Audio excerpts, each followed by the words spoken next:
spawning down in the bottom right hand position of Heavy Rain. Currently 1-0 up in this best of 5 series, 2 maps away from winning the finals. Representing Team Acer, it's Nerchio. His opponent to the top left, the Green Protoss, needing to win this to level out the series and to get a bit more of a comfort blanket. It's sLh. And I like to think of that 1 game win that Nerchio's got now as a bit of a comfort blanket. It's like, you know what? I can't lose right now. If I lose, it's fine. If I lose, we're back to a best of 3. And I can do that. It's all good.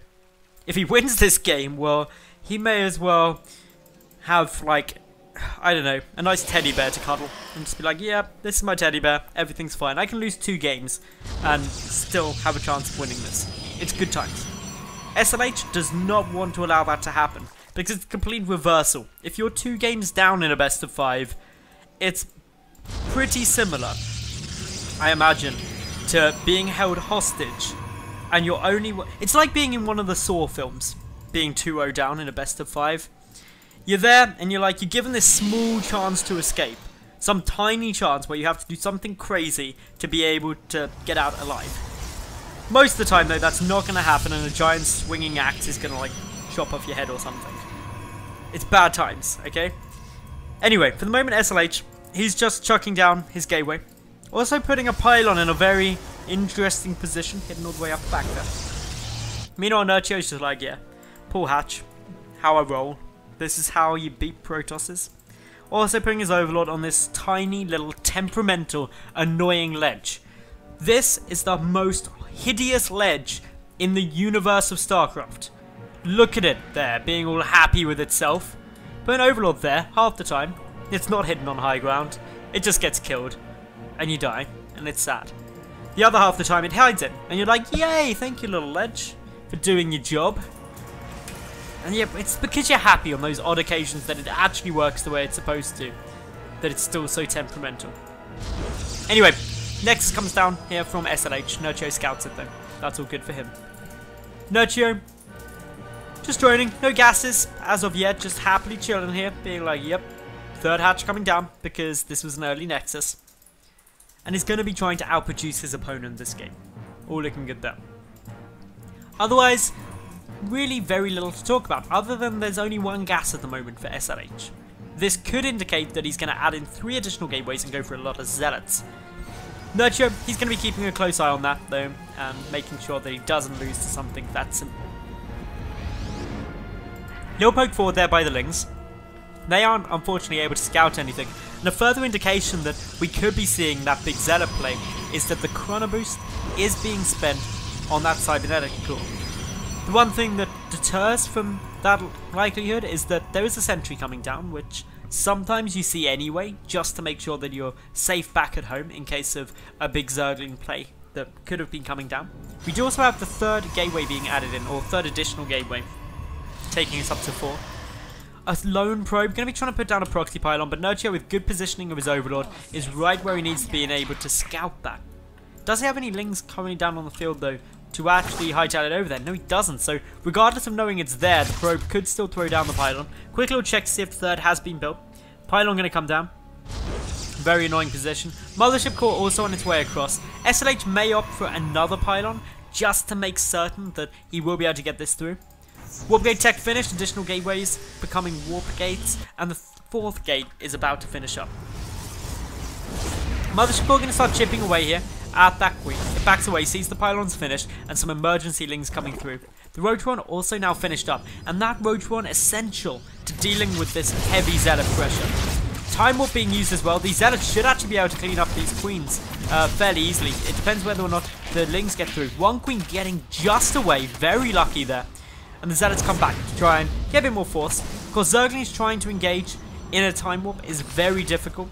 The Mothership core though is incredibly low on health, and that's really not what sLh would have wanted. More zealots coming through, the Roaches here but not engaging in the fight for the moment. A couple more Roaches popping out there, just waiting patiently for the right opportunity to strike. The Zealot count getting higher and higher. For the moment, there hasn't been any additional tech thrown down behind this, despite a second gas being taken for sLh. Nerchio holding quite nicely at the moment. Hasn't taken any drone losses as of yet, but his drone count is regardless very low. But with the roaches now down in the field, he's got all of the tools necessary to deal with this push. Takes down the last remaining Zealots that he knows about, and should start droning again regardless. So a couple of more roaches going to scout these Zealots coming across. They're pretty much done for. It's very, very bad times to be a Zealot up against the roach. The Queen, I'm just trying to get some damage done. One worker's killed, and I don't want to be too harsh on sLh because he has forced an awful lot of units. And by forcing so many units out, Nerchio's drone count is a little low. But with 3 hatches up, 3 queens injecting them, he's going to be able to get enough lava to quickly boost up that drone count incredibly quickly. So +1 coming down, as well as the Twilight Council now completed. Should be seeing blink out of that most likely. And sLh needs to find a different approach to try and deal with the Acer Zerg, because for the moment Nerchio is in a very solid spot. He's got his lair coming down and he can drone heavily. The reason he knows that he's safe to drone is because there was a lot of mineral investment coming down there from the Protoss player, and as such he would be very challenged to actually put on a meaningful push anytime soon. A quick little check by Nerchio up at the front just to see if anything interesting's going on. Probably going to keep a couple of units around here just to get an early warning of any push that may be going out. What he's most likely looking for is, are there a lot of sentries about? Is this going to be an immortal sentry follow-up? And if not, what is it going to be? And this is the purpose of this Overlord, just to come and take a peek. He sees an additional gateway coming through, going to head over there, taking a little detour from this Forge and Twilight Council, which is a little unfortunate. Nerchio not going to be able to scout that down, but he does still have the Hydra Den coming out. And that's kind of a catch-all solution to these sort of follow-up all-ins. Unless there's a Colossus, unless there's High Templar with Storm, a lot of Ling Hydra is going to melt anything else pretty much that a Protoss player can throw at you. And therefore, I'd actually argue that Nerchio is still in a really nice position. He's adding in Burrow, he's adding in Groove Spines, and with all of these at his disposal, I'm not too worried about Nerchio holding this off. sLh though needs to deal some good damage here. Yes, he's adding +2 in, so while he isn't all in at this stage, he is heavily committed to this play working without a third.